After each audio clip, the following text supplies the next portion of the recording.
In this lesson, we are going to apply the concept of converting logarithmic expressions and equations into exponential form to assist us when solving a logarithmic equation or logarithmic inequality of an unknown variable. When solving logarithmic equations, we're going to be faced with two scenarios. And the first scenario we're going to examine is if you have a logarithm on one side of the equation, how to solve it. And so if you have a logarithm on one side of the equation, what you do is you convert to exponential form. The base of the logarithm becomes the base of the exponent. We can see here p equals log base b of n. The base of the log becomes the base. The value you're taking the logarithm of becomes the answer, that's our n. And the answer of the logarithmic equation becomes the power.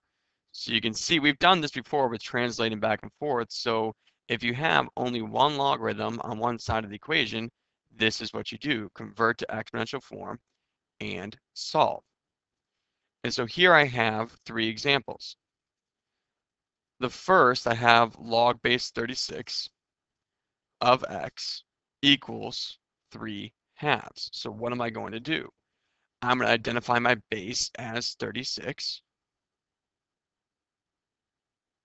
My power is 3/2, so 36 to the 3/2 power equals x.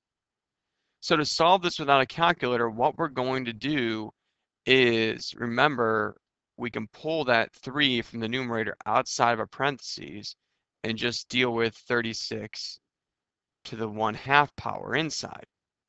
And 1/2 power is square root. So the square root of 36 is 6. 6 cubed is x. And so x equals 216. Same idea, I have one log on one side of the equation. Log base 9 of x equals 3/2. So what do is I look at my base is 9. My power is 3/2, so 9 to the 3/2 power equals x. Remember, pull the 3 from the numerator outside of a parentheses and just deal with 9 to the 1/2 power inside. 9 to the 1/2 power is 3. And so 3 cubed is x, which means x equals 27.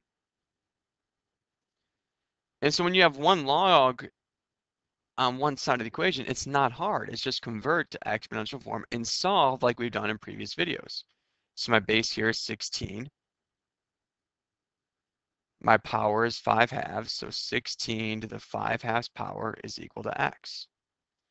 So remember, you take the 5 from the numerator outside of the parentheses and deal with 16, it would be to the 1/2 power. So 16 to the 1/2 power is 4, that's your square root of 16, so 4 to the 5th equals x. And 4 to the 5th power is 1024. So x equals 1024. So brief overview, if you have a log on one side, convert to exponential form and solve. And when you convert to exponential form, break apart the rational exponent. So you have the numerator outside of the parentheses and 1 over the denominator. It just so happened that all of our denominators were halves. But if it was a third, if it was, say, let's say 5/3, you would have a 1/3 inside with the 5 outside. So when converting to exponential form, you just solve as we've done in previous lessons.